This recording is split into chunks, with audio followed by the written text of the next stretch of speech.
So let's go into the female industry and male industry of robots as the theme for today. Of course, when we're talking about companions and how they look. Now, you guys might see them on YouTube right now, and they are looking pretty damn good. Now, is it real?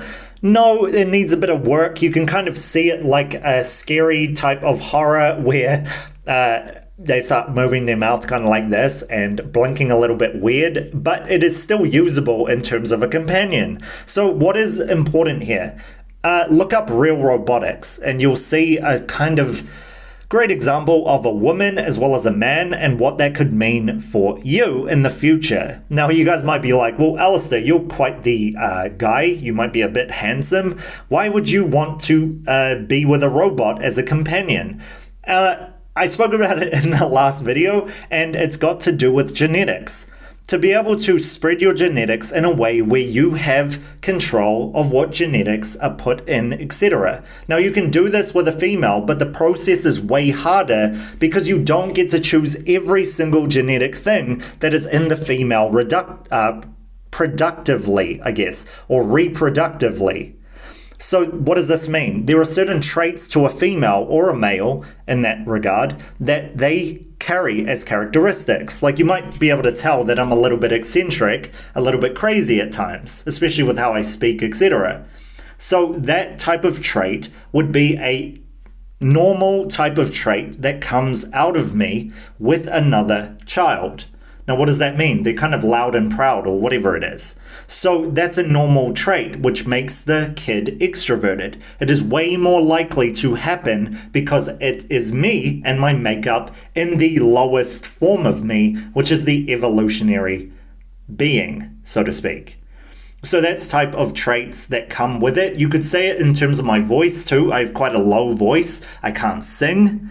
And a lot of things I can't do well, right? A lot, trust me. So those traits would probably run in the family, so to speak. Goes the same with a woman. But in terms of a robot, you have all the potential in the world. So what does this mean? You get to choose the genes that you want to spread onto other people. Now, my point of view is this. I usually don't give my opinion, by the way. I love you guys' opinions. I'm not supposed to, but I'm going to for this. My opinion is this. I am all about natural birth first, always, right? Good times, bad times, ugly times, beautiful times, etc. Always first. But in terms of the way the world is going, we are heading towards this kind of dystopia in a way where there's going to be a new level of competition and challenges that we need to face as a human species. Now, I've spoken about this before, but it is very understated. We're talking about humans that are becoming genetically different in terms of their DNA structures, reproduction, and capabilities moment by moment. Now, I spoke about this before. People becoming cyborgs. People going towards the robotic side of things and maybe even trying to lose their own emotions to make themselves jaded or feeling less, so to speak, to be able to function in the world better. Now, why would people do this? Because they've had traumatic experiences, etc. Maybe they've been heartbroken, or they've had different experiences, maybe the war or whatever it is, and now it's too much for them to handle, so they want to cut off their emotions to be able to handle life moment by moment in a better way.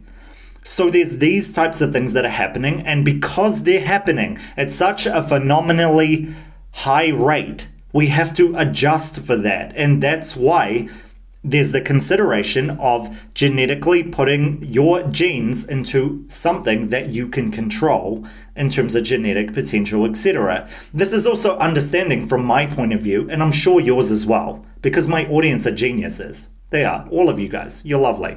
Seriously. Shout out to you. I'm of the opinion that I would be a great father one day. And I'm sure all of you, as a great mother, great father, etc., you would be.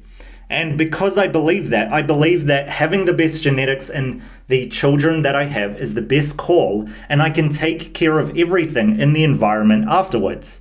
I'll make the right decisions for my children, etc., and with my children to give them the brightest future. So let me know what you guys think in the comment section about this. This is huge. This is everything. to do with the human genome, etc., and where we're headed in the future.